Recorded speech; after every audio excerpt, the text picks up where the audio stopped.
Selamat malam pemirsa, senang sekali saya Balkis Manisang bisa menjumpai Anda di Perempuan Bicara di Jumat malam hari ini. Kita akan membahas soal begal seksual di ruang publik lawan. Saya tidak akan sendiri malam ini, akan ada perempuan-perempuan hebat di sebelah kanan dan kiri saya. Ada Mbak Devi Rahmawati sebagai pengamat sosial yang sudah hadir. Mbak Devi, apa kabar? Sehat, tapi melihat berita tadi menjadi tidak nyaman. Betul Tidak sekali. sehat. Saya juga harus perkenalkan Mbak Asfinawati, aktivis HAM kita. Apa kabar Mbak Asfi? Selamat malam, ya baik dan prihatin ya memang lihat berita-berita itu. Betul. Nah, di sebelah kanan saya juga ada Brigjen Purnawirawan Sri Suari, Ibu Sri, sebagai mantan petinggi Polri. Ibu apa kabar? Kabar baik, selamat malam.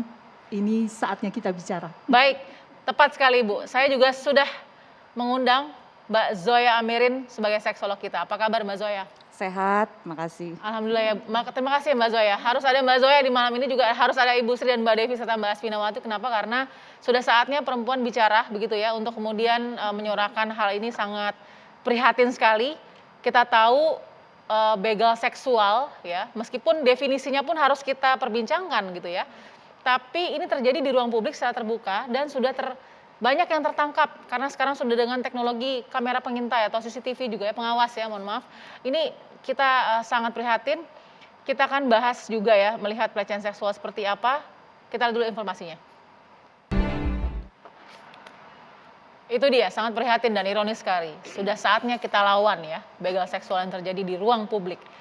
Nah, saya akan memberikan kesempatan juga kepada narasumber saya di kiri dan kanan untuk kemudian juga kalau mau berbagi ya, karena ternyata ini adalah hal yang pada tahun 2021 pun masih kadang-kadang tabu untuk dibuka dan diperbincangkan secara detail.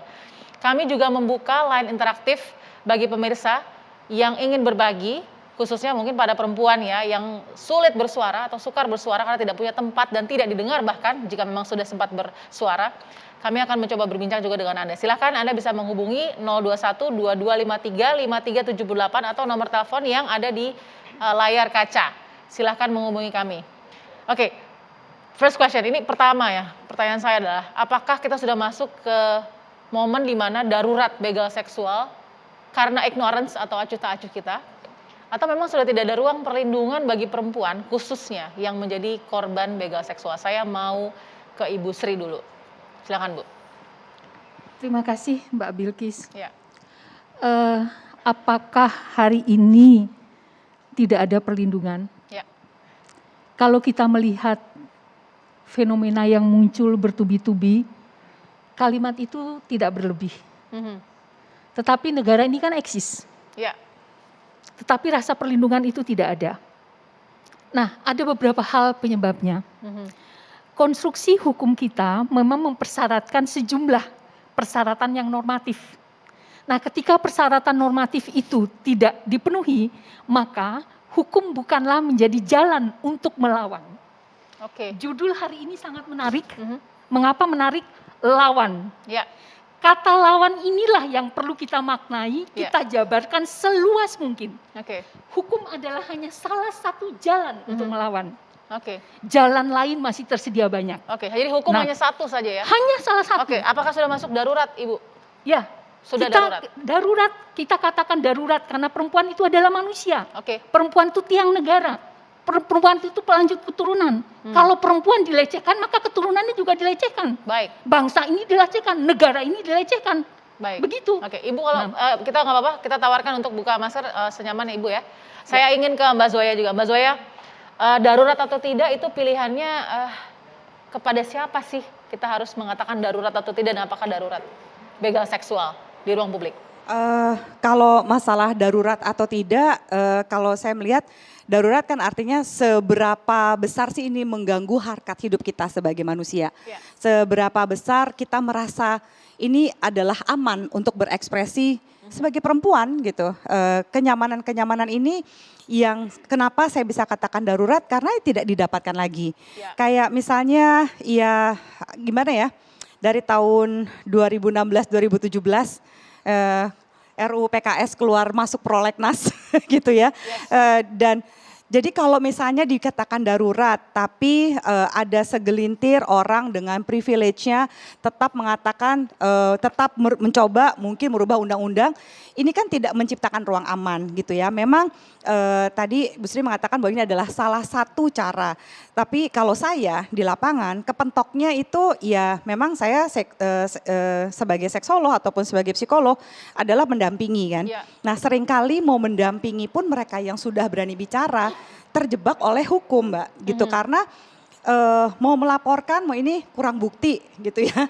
Mesti ada saksi, kalaupun ada bukti apakah juga selancar itu, kok di dalam perjalanannya tidak ya gitu.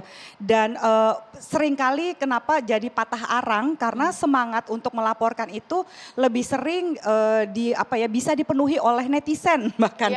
Jadi kalau udah rame-rame, udah di sosial media terus dapat dorongan, terus baru banyak orang ya nggak usah jauh-jauh deh gini ya, beberapa kasus yang tahun lalu itu ya dia sudah ada seorang anak laki-laki memperkosa si perempuan ini di dalam rumahnya sendiri, tertangkap CCTV ya. Setelah rame dan viral baru ditangkap oleh polisi setahun kemudian. Which is kalau nggak viral dan itu barang buktinya lengkap. Dia diperkosa di rumahnya sendiri gitu ya. Kan kebayang orang yang nggak punya bukti gitu, karena untuk bisa sampai bicara, satu lagi jangan lupa bahwa ada blaming the victims juga yang cukup besar. Jadi orang-orang yang blaming the victims itu ada secara psikologis adalah individu-individu yang percaya bahwa tidak mungkin ada seseorang itu bisa mendapatkan sebuah perilaku kejahatan ya jika dia tidak mengundang. Gitu. Termasuk juga blaming the victims adalah orang-orang yang percaya ya bahwa ada sesuatu yang membuat si individu ini terkena pelecehan gitu dan juga istilah bahwa tidak ada hanya perempuan yang baik-baik aja yang pasti akan terhindar dari pelecehan, itu juga bahaya. Jadi sedarurat itu menurut saya. Blaming the victims, ada yang salah tidak dari kultur kita, Mbak Devi? Rape culture yang mungkin saat ini sedang membuat kita jadi bingung begitu dengan kondisi ini. Ini bukan masalah budaya karena di Indonesia, di Barat ini pun masih terus terjadi. Bahkan Amerika yang sudah 200 tahun merdeka juga masih ada. Kenapa daruratnya? Data Komnas Perempuan menunjukkan tahun lalu 2020 ada 8.000 laporan yang itu pasti jauh angkanya lebih rendah daripada kenyataannya. Di mana di sini gawatnya? 5.000-nya itu pelakunya ayah kandung, paman, kakak, guru sendiri. Bagaimana tadi mau seorang korban berani kemudian menyampaikan sesuatu? Karena misalnya satu, dia merasa tergantung. Dua, ada rasa hormat juga karena orang yang melakukan tindakan kekerasan tadi adalah orang-orang yang dekat yang selama ini dia menaruh hormat dan bahkan menaruh kepercayaan diri dan hidupnya pada orang tersebut. Dan satu lagi yang menurut saya gawat darurat juga adalah definisi. Orang sering berpikir bahwa yang namanya kekerasan itu karena keras harus fisik. Padahal sekarang ada kekerasan di dunia maya dan di dunia nyata. Jadi orang banyak berpikir bersiul biasa aja dong, nggak usah baper. Loh, kalau siulannya itu adalah siulan yang melecehkan, itu sebenarnya sudah masuk dalam aturan itu melakukan kekerasan. Atau kemudian mengirimkan gambar-gambar, ih baper banget sih orang itu bercanda, ini anaknya nggak asik. Padahal itu adalah salah satu pintu masuk untuk melakukan kekerasan fisik dan itu yang kemudian secara tadi makanya menarik kata lawan yang artinya kita semua nggak laki-laki nggak perempuan karena datanya bukan hanya perempuan sebenarnya, laki-laki pun juga banyak yang menjadi korban dari kekerasan seksual yang bukan hanya dalam konteks fisik. Saya akan ke Mbak Asvinawati sesaat lagi. Saya ingin dengar bagaimana faktanya mungkin korban di lapangan melakukan mungkin pelapor atau melawan itu apa sih? Implementasi di lapangan sesaat lagi, tetap di Perempuan Bicara.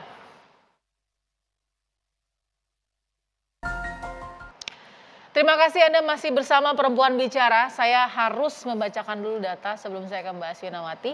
Ini adalah data tahun 2021 oleh Litbang TV One. Kita akan lihat, inilah prosentasenya. Persentase perempuan mengalami pelecehan 13 kali lebih besar daripada laki-laki di ruang publik. 64% dari hampir 40.000 perempuan, 11% dari hampir 25.000 laki-laki. Ini speechless ya, saya juga nggak bisa komentar banyak karena inilah fakta yang ada di lapangan seperti apa. Mbak Asfi, dengan data seperti ini, benarkah 13 kali lebih besar tapi juga laki-laki juga tidak terkena juga jadi korban juga gitu, gimana? Iya, kalau biasanya laki-laki itu sangat sedikit dan itu biasanya betul-betul karena ada relasi kuasa ya. Misalnya di penjara atau dia berekspresi yang berbeda dengan yang lain jadi dijadikan olok-olok, lebih rendah, dianggap lebih rendah. Ya. Tapi data LBH di 17 provinsi juga mengatakan persis seperti tadi begal seksual itu dari yang kami tangani ya, ada dari 239 korban dengan 526 tindakan yang paling banyak adalah pelecehan seksual.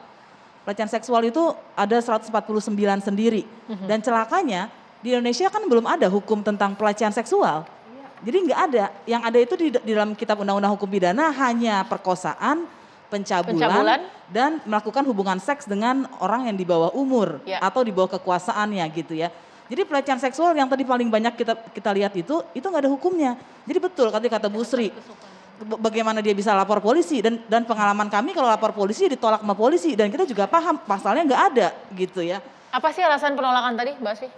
Karena hukumnya nggak ada.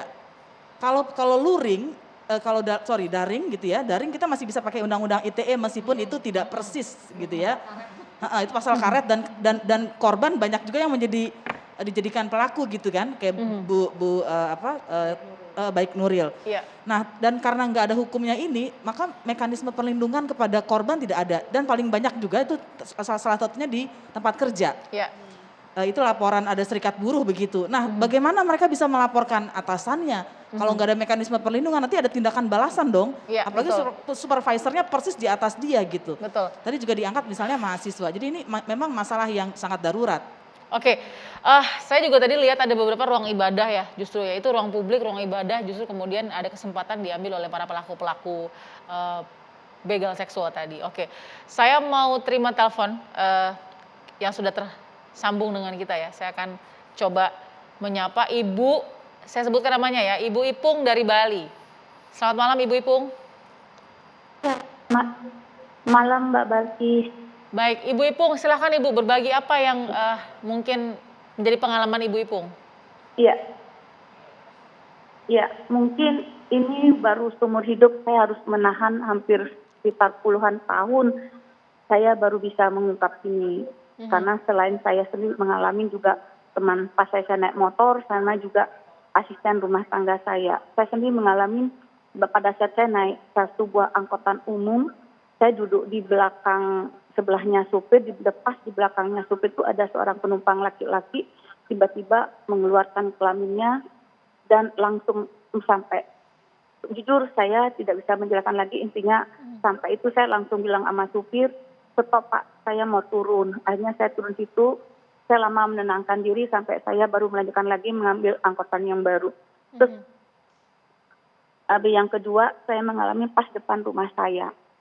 Nah, pas saya keluar dari depan pintu rumah gerbang saya, pas di depan saya ada tiang listrik, muncul lagi seorang laki-laki mengeluarkan kelamin dia dan melakukan seorang seperti orang onani sampai saya langsung berlari. Itu lama sekali saya tidak pernah bercerita kepada siapapun. Sampai sekarang saya baru berani bercerita. Nah, selang berapa lama lagi saya lagi menumpang, membonceng teman saya perempuan, ada yang membegal payudaranya. Saya kejar orang itu sampai saya buka helm saya dan saya pukul kepalanya laki-laki itu. Terus terakhir beberapa 1 bulan yang lalu asisten rumah tangga saya di depan dia juga mengeluarkan alat kelamin sambil melirik kanan kiri dan langsung dengan enaknya dia melakukan onani itu. Jadi hal-hal ini justru tidak mungkin orang bisa bicara gitu loh Mbak. Ibu, ini kita pertama prihatin ya Bu ya, sudah mau berbagi di Perempuan Bicara, terima kasih telepon secara langsung. Ini 4 kali berarti ya Ibu seumur hidup ya mengalami pelecehan seksual ya? Iya, benar. Dan sudah menahan bertahun-tahun nih ya, Ibu tidak berbagi atau melapor bahkan. Begitu ya Bu ya? Tidak berani berbagi, tidak berani bicara sama siapapun. Oke, pertanyaannya kenapa Bu tidak berani dan apa yang Ibu lakukan setelahnya? Ya, saya paham hukum bahwa undang-undang payung hukum untuk melindungi kami sebagai perempuan untuk hal-hal seperti itu tidak ada. Kecuali kita disetubuhi, diperkosa, baru itu ada payung hukumnya. Tetapi untuk hal ini tentu tidak sulit, tentu tidak gampang kita memberikan bukti kepada kepolisian, apalagi tidak ada CCTV dan kita tidak tahu orangnya siapa yang akan kita lapori. Paling jika andai kata pun saya lapor polisi, paling juga akan menjadi laporan yang tidak akan ada manfaatnya juga buat kami gitu loh. Hanya mungkin malu aja yang akan kita dapatkan, itulah alasan. Tapi Baik. apa yang saya lakukan akhirnya saya menjadi seorang aktivis hanya untuk seperti itu gitu loh, Mbak. Oke, jadi trauma Ibu sendiri sudah ada waktu belum untuk Ibu juga sembuh dari trauma Ibu, atau sampai sekarang pun masih ada terasa begitu traumanya? Kalau trauma saya masih ada, Mbak. Jujur, maaf saya bilang saya tidak bermaksud membenci orang laki, tapi jujur saya mengatakan saya jijik sama laki-laki.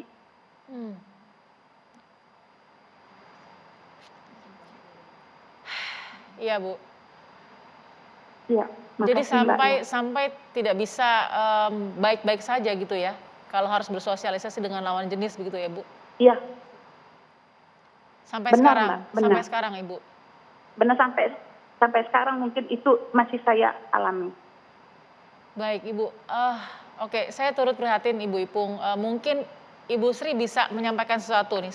Di sini ada Ibu Sri, Ibu Ipung sebagai mantan petinggi Polri juga. Apa sih Bu yang bisa diberikan?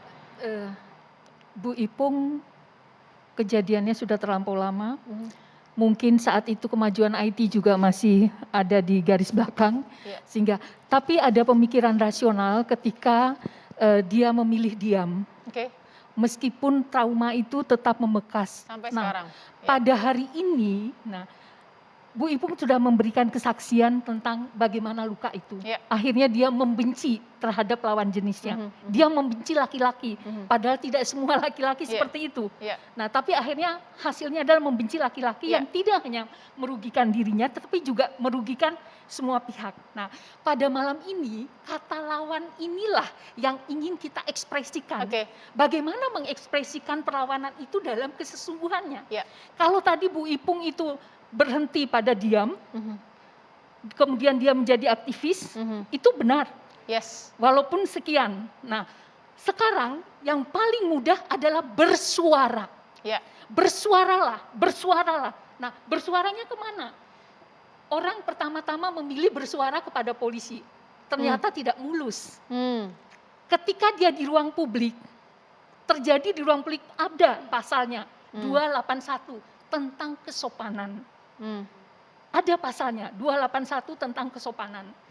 Seperti yang ditayangkan tadi itu Ya. ada pasalnya 281. Nah, problemnya adalah pada pembuktian.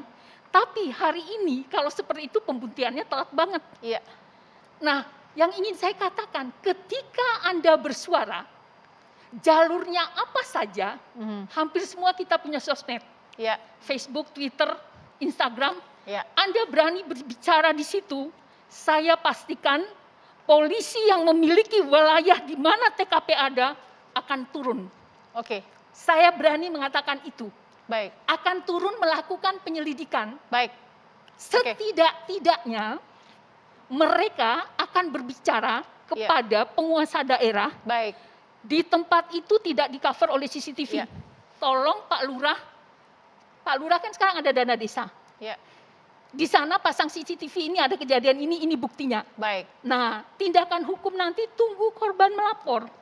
Paling tidak Artinya, bagi korban bersuaralah meskipun ke tempat yang paling dekat begitu ya. Ya, apapun bentuknya. Oke, baik. Bersuara di media sosial, di apapun, ya, itu bisa ditempuh. Terima kasih Ibu Sri. Saya mau ke Mbak Zoya. Mbak Zoya trauma bertahun-tahun bahkan sampai membenci lawan jenis. Tadi Ibu Ipung mungkin mewakili ribuan perempuan yang ada di Indonesia menjadi korban. Ini benar nggak sampai seperti itu?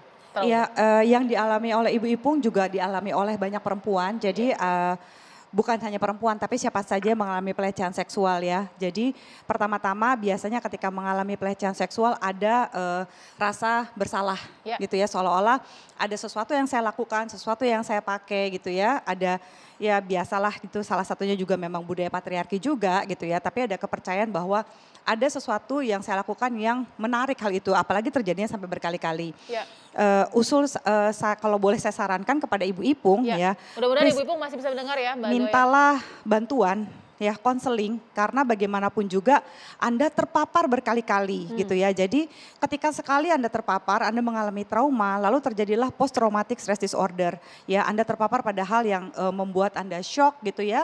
Kejadian yang membuat Anda sebenarnya overwhelmed gitu secara emosi, itu Anda harus meminta bantuan. Ya. Apalagi sudah berulang berkali-kali. Dan kalau sampai Anda ketakutan melihat lawan jenis, ya itu bisa terjadi seperti itu. Dan bagi siapa saja yang pernah mengalami pelecehan seksual, lalu mengalami yang disebut sebagai tonic immobility, di mana ketidakmampuan Anda untuk melakukan apapun.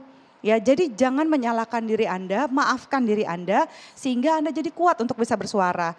Benar, karena pada saat itu kita nggak pernah bisa memprediksi bagaimana kita merasakan. Kita nggak bisa memprediksi bahwa kok bodoh banget ya gue, kenapa nggak melakukan sesuatu gitu pada saat terjadi seperti itu. Otak ketika dia menerima sensasi emosi yang terlalu besar, dia biasanya akan freeze, akan mematung. Jadi ada beberapa orang yang mematung, nah butuh beberapa detik, jam, atau bahkan kadang-kadang minggu baru bisa menangis atau baru bisa merasa ketakutan, dan lebih sering adalah membodoh-bodohi diri sendiri. Mohon maaf Mbak Kok Zoya, aku nggak bisa bergerak sorry saya gitu. potong. Tadi kan bilang kita freeze, ada tonic immobility. Kita freeze dulu ketika mengalami pelecehan seksual, tadi Mbak Zoya bilang bahkan butuh berhari-hari lah. Ibu Ipung bertahun-tahun baru bisa bersuara malam ini di Perempuan Bicara. Baru bisa bersuara malam ini. Artinya Jadi itu sangat bisa, tonic immobility sampai bertahun-tahun. bisa sekali gitu ya. Dan post traumatic stress disorder, bahkan mungkin Ibu Ipung sampai segini ada yang sampai lama sekali, sudah 10 tahun butuh satu pemicu gitu ya, di mana dia batasan dirinya, boundariesnya itu dilanggar, misalnya disentuh gitu ya, dengan cara bercanda, tapi sebenarnya tidak atas izinnya dia, itu juga bisa jadi pemicu lagi, hal yang sudah pernah terjadi mungkin 10-20 tahun yang lalu. Baik. Jadi kalau misalnya sampai tadi mungkin saya berasumsi ya, tapi saya dengar kok kayaknya Ibu Ipung kayak serak mau menangis atau sedih gitu ya. Artinya masih sekuat itu perasaan emosi yang Ibu Ipung rasakan. Cepatlah minta bantuan ya ke psikolog gitu, karena sekarang juga ada banyak psikolog yang gratis gitu ya, bisa untuk mencurahkan, untuk benar-benar mengatasi masalah emosi ini, karena ini serius sekali. Jadi kepada Bu Ipung, jangan anggap bahwa konseling ini adalah beban, bahwa kita punya ketidakstabilan mental ataupun jiwa.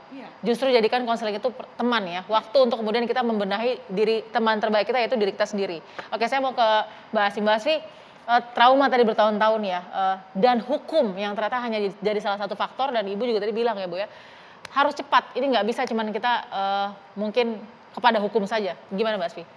Ya, yang paling penting sebetulnya juga adalah kalau kita masyarakat, yang bisa kita lakukan tidak menyalahkan korban. Dan pemerintah serta pemerintah daerah harus berhenti juga aparaturnya berpikir menyalahkan korban.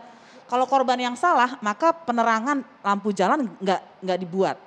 Kemudian CCTV tidak ditaruh karena yang salah korban kan bajunya, begitu ya. Jadi cerminan menyalahkan korban itu berbahaya sekali, itu merembet kemana-mana gitu. Dan sebetulnya kita sekarang sedang menunggu rancangan undang-undang baru yang mengatur berbagai bentuk kekerasan seksual yang belum cukup. Tadi Ibu Sri sebutkan itu kesopanan di ruang publik, itu bisa masuk, tapi hanya untuk beberapa pelecehan seksual ya, yang mengganggu kesopanan gitu, seperti tadi eksibisionis. Kalau yang nggak mengganggu kesopanan kan nggak bisa gitu, dan itu jadi sulit. Wow, dan bentuk pelecehan seksual banyak sekali ya Mbak Asfi ya? Betul, dia bisa non fisik, bisa fisik, bisa melalui digital sekarang, dan sekarang sejak pandemi semakin banyak pengaduan-pengaduan di berbagai lembaga, termasuk di LBH-LBHI, pelecehan seksualnya, kekerasan seksualnya melalui jaringan. Oke, saya akan ke Mbak Devi, saya mau tanya, apakah edukasi tentang pelecehan seksual sudah dimengerti semua stakeholders, atau dalam hal ini baik aparatnya juga tahu, oh pelecehan seksual ini, karena mohon maaf nih banyak sekali begitu ya, kasus-kasus yang bahkan justru harusnya melindungi malah kemudian ikut jadi bagian membebani korban pelecehan seksual. Sesaat lagi tetap di Perempuan Bicara.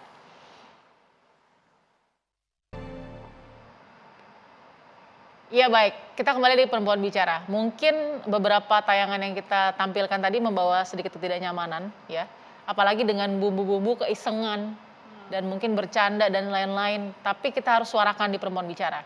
Saya mau ke Mbak Devi. Mbak Devi, sambil nanti kita juga tampilkan apa sih sebenarnya alasan pelaku melakukan hal itu. Nah ini salah satunya yang kita lihat. Ini adalah alasan pelaku-pelaku begal seksual ya. Sudah berkeluarga, kecanduan film dewasa. Kecanduan film dewasa, penggemar film dewasa, ini mahasiswa juga. Kemudian iseng, ya bercanda iseng.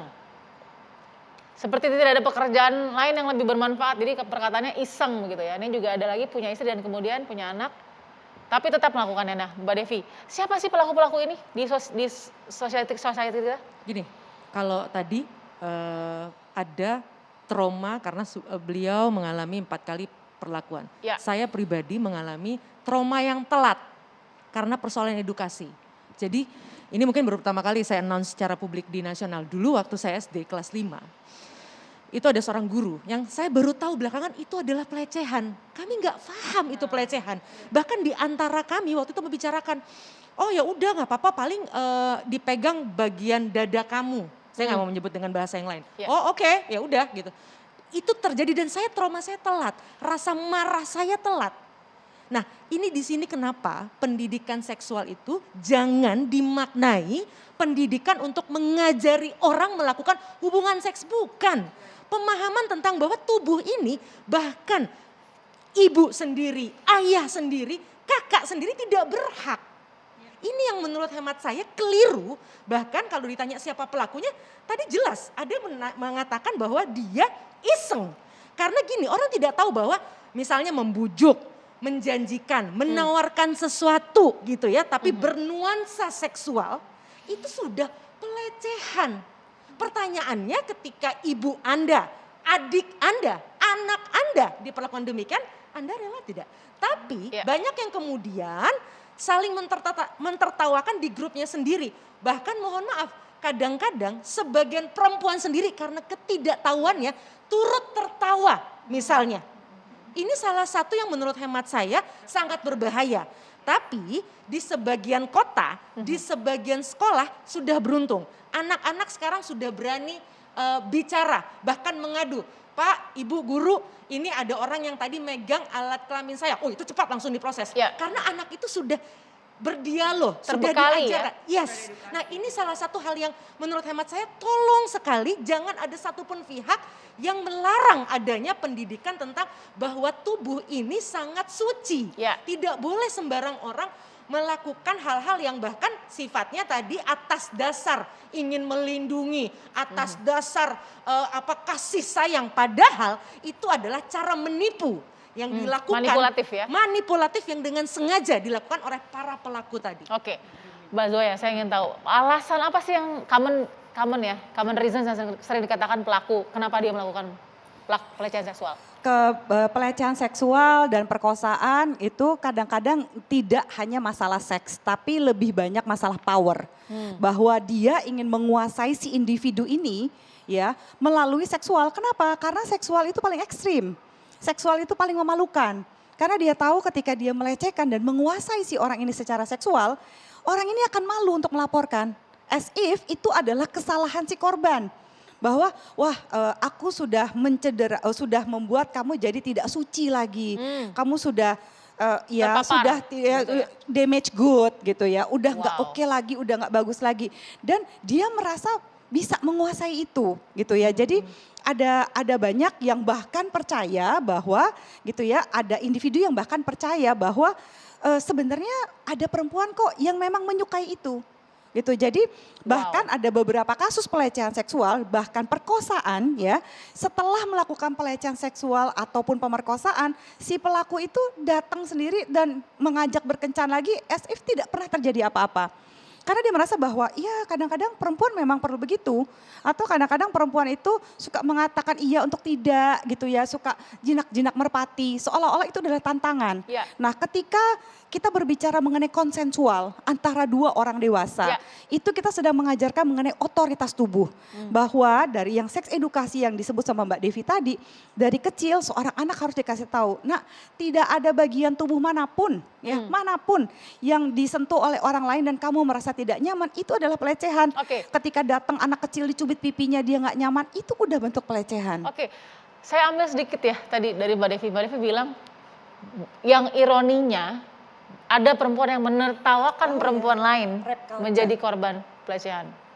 Apa sih yang ada di benak perempuan yang masuk ke dalam klasifikasi mungkin ini? seperti lack yang of education atau apa? Lack of sex education, ketidakpahaman dan juga budaya patriarki itu udah campur jadi satu. Bahwa semua orang percaya kayak gini deh, ada salah satu host stasiun TV ya pada waktu itu dia live di salah satu pasar ya di daerah Bogor gitu. Terus dia live pakai baju tertutup gitu. Terus ada ada anggota polisi di situ, pas di sebelahnya dirangkul begitu aja, terus marah nih si hostnya. Wah, jangan kayak begini. Yang paling banyak ketawa ibu-ibu di situ. Terus ini loh, itu kan pelecehan. Kok di-upload pula gitu kan ya. Terus hostnya udah bilang gini, saya nggak suka ya, jangan pegang-pegang. Semua orang ketawa yang ada di situ. As if itu adalah lucu. Wow. Gitu.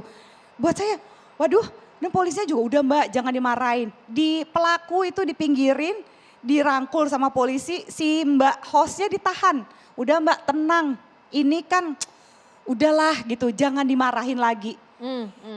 Itu diupload gitu ya. Dan waktu saya komunikasikan lagi, Mbak itu sudah melapor belum? Dia bilangin, aduh saya ribet, saya tinggal di Jakarta, saya mesti bolak-balik ke Bogor untuk laporan ini. Saya sudahin aja deh gitu, orangnya tuh udah minta maaf, habis saya mau apa lagi gitu. Jadi karena alasan seperti itu, jadi ada banyak sekali orang yang nggak paham kayaknya apa itu pelecehan seperti yang Mbak Devi bilang. Jadi seringkali memang terlambat ya menyadari bahwa oh saya tuh pernah dilecehkan toh dulu gitu ya. Karena batasan-batasan seksual itu suka, apalagi gini Mbak, daerah miskin ya. Satu ruangan tidak pernah diajarin boundaries. Ya, satu ruangan ibu bapak ngapain melakukan hubungan seksual ini itu semuanya melihat. Jadi seolah-olah bahwa itu adalah hal yang biasa. Jadi ketika terjadi pelecehan ini mereka pikir di rumah ketika ada orang tua mungkin buka baju atau ganti ini itu karena semuanya ada di ruangan situ nggak pernah punya batasan pribadi, batasan personal. Mungkin di sini ada bagusnya, bukannya saya bersyukur karena pandemi ya, tapi pandemi ini kita jadi belajar mengenai social distance. Yang selama ini kita lack of social distance. Bahwa jarak segini nih intimate, jarak segini nih sosial, jangan dekat-dekat dan harus kasih jarak even di rumah. Itu kurang karena kemiskinan juga.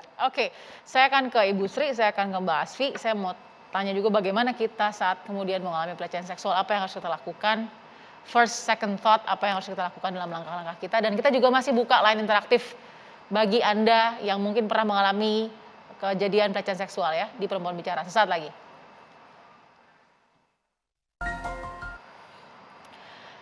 Kita sampai di penghujung segmen ya di Perempuan Bicara. Jadi saya berharap sekali bisa sangat bermanfaat. Kita langsung mungkin bisa terima telepon dulu ya sebelum saya ke Ibu Sri dan juga ke Mbak Asfi.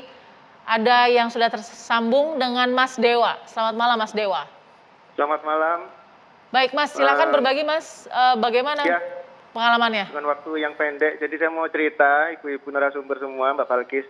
Ini kasus teman saya yang kebetulan terjadi 2 tahun sebelum pandemi, itu pas di hari puasa juga, kebetulan dia lagi sepulang belanja dari toko sebelah gitu, lalu dia curiga ada seseorang yang ngeliatin dia dari toko, dia tahu bahwa itu adalah sales di toko itu, dan dia pulang tidak berpikiran macam-macam, dia sudah punya suami, sudah punya anak, anaknya 2 lagi, dia pakai baju tertutup berjilbab, lalu pas depan rumah mau buka pintu sudah dibuka, lalu dia mendekat pakai motor, lalu tangannya langsung menjamah dari, dari pantatnya, bokongnya dari mbak ini. Terus lalu dia sampai akhirnya kaget dan sempet apa ya, kayak drop. Malunya, harga dirinya gimana. Lalu dia teriak, dia udah kenceng, ngebut. Dia tapi tahu, balik ke toko itu, ini bener pegawainya ini. Oh iya mbak, tadi habis nganterin toko. Akhirnya diusut-usut, lapor ke polisi. Lapor ke polisi ternyata ada pembela dari polisi begini mbak. Loh mbak, ada CCTV nggak? Ada saksi nggak? Ya mana ada kejahatan kayak begini, ada saksi, ada CCTV. Waktu itu belum ada CCTV yang banyak di kampungnya. Habis itu kayak dimentahkan, dilempar ke mana, ke Polrestabes Surabaya, dilemparkan ke Tanjung Perak. Karena itu posisi di polisi Tanjung Perak. Jadi dilempar-lempar gitu. Akhirnya udah tanya ke Polda saja. Dia banyak cerita hanya ke saya. Mas tolong dong bantu aku dilecehkan. Sampai aku gak berani keluar mas. Selama seminggu saya di rumah terus nangis terus. Saya ini cuma ibu biasa, kenapa sih dilecehkan seperti ini? Nah, tadi saya tergelitik sama ibu tadi yang dari mantan perwira. Tolong, kalau memang ada anggotanya yang nggak mau terima laporan, itu tolong diusut. Sampai akhirnya sang suami itu langsung berangkat sendiri ke kantor yang bersangkutan, nggak tahu kerjanya si sales itu, dan akhirnya minta untuk ke manajernya, tolong dipecat. Saat itu juga dia dipecat, tapi bukan karena polisi, karena kita sendiri yang bergerak. Itu sebagai pelajaran yang lain. Terima kasih Mbak Balkis. Baik Mas Dewa. Saya. Baik, poinnya sudah kita tangkap. Terima kasih Mas Dewa. Silakan Ibu. Apa yang bisa direspon dari penjelasan Mas Dewa tadi? Terima kasih Mas Dewa. Apa yang disampaikan oleh Mas Dewa itu menjadi prihatin kita bersama. Mengapa prihatin? Karena tadi keterbatasan pemahaman tentang definisi pelecehan. Ya. Nah, keterbatasan definisi pelecehan itu masih tidak dipahami. Apa saja sih kategori pelecehan itu? Ini oleh Mulai aparat ya, dari Bu ya? oleh semua manusia Oke. Indonesia. Karena kan polisi juga berasal dari masyarakat, dia nggak turun dari langit kan. Iya. Artinya apa? Konsep pelecehan ini perlu. Nah, barangkali ini adalah stakeholder di perguruan tinggi atau di pendidikan ya. Ya. Kementerian Pendidikan ini sudah mulailah diperkenalkan, masuklah ke kurikulum. Kalau di Polri sebenarnya sudah masuk ke kurikulum, Oke. tetapi karena mindsetnya itu lebih banyak, hanya ada sekian 20 jam pelajaran, itu tuh dia cukup merubah pengetahuan Tidak dia, cukup merubah tidak cukup merubah pengetahuan dia tentang itu. untuk melaksanakan penegakan hukum. Bukan penegakan hukum berbeda, pemahaman dulu. Pemahaman dulu supaya dia tidak menjadi pelaku, bagian dari pelaku pelecehan. Nah, tadi ketika dia tidak menerima laporan itu kan bagian dari perilaku pelecehan juga kan. Pelecehan terhadap hak pelaku. Pak Dewa. Jadi mohon maaf Bu, tidak menerima laporan korban pelecehan seksual adalah pelecehan juga. Iya, bagian dari perbuatan pelecehan juga.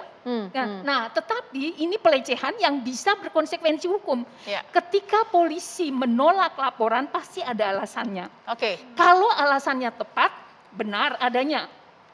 Tadi Tetapi- alasannya nggak ada CCTV Bu, nggak ada saksi. Nah, sekarang konsekuensi dari perbuatan hukum itu kan ada persyaratan formalnya. Ya.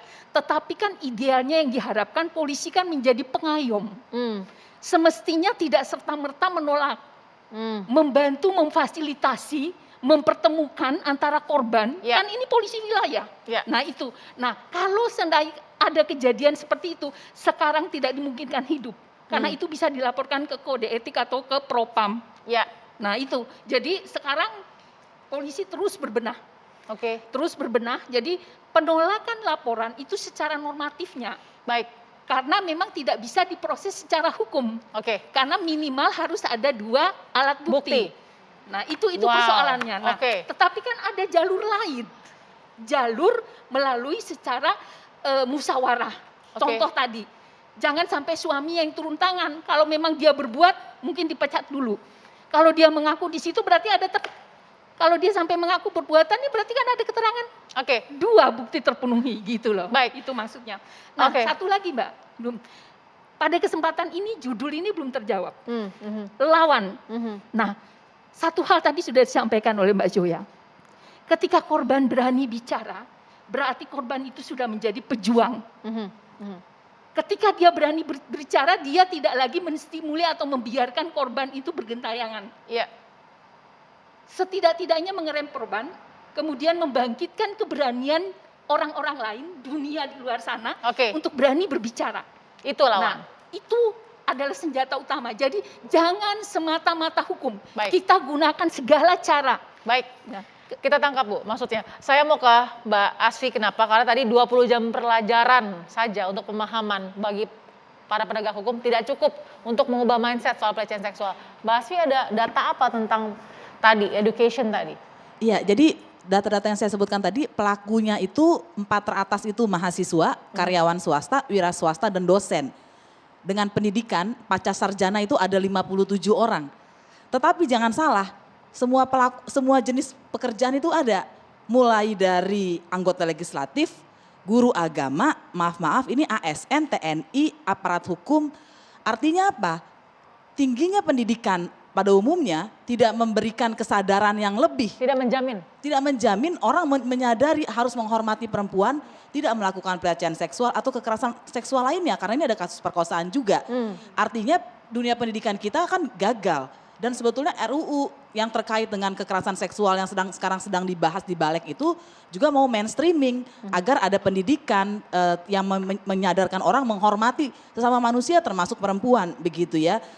Dan ini data-data ini kan mengerikan sekali ya, karena ketika kita hanya fokus pada korban yang salah, kita tidak menyadari bahwa harus yang dibenahi itu ya pelaku itu, dan akibatnya pun korban Baik. akan meneruskan pikiran pelaku juga kan, tadi Baik. perempuan-perempuan. Solusi lawannya harus ada penerusan hukum-hukum lain yang lebih. Harus ada pencegahan, Ya. ada pencegahan pendidikan, penerangan, lampu jalan, tapi juga harus ada perlindungan kepada korban yang memastikan dia tidak takut dan tidak mendapatkan serangan tandingan dari Baik. pelaku, dan juga tentu saja hukumnya harus mengakomodir semua bentuk kekerasan seksual yang pernah dialami perempuan atau laki-laki di Indonesia. Baik, terima kasih Mbak Sri, terima kasih Mbak Zoya, terima kasih Ibu Sri, dan juga terima kasih Mbak Devi. Sepertinya perjalanan perjuangan untuk melawan begal seksual ini atau kejahatan seksual ini masih panjang, tapi bukan berarti suara-suara tadi yang sudah keluar tidak membantu, pasti sangat membantu, bermanfaat, dan mungkin membuka mata juga dari para korban untuk bersuara. Terima kasih, kita jumpa lagi Jumat malam minggu depan. Sampai jumpa.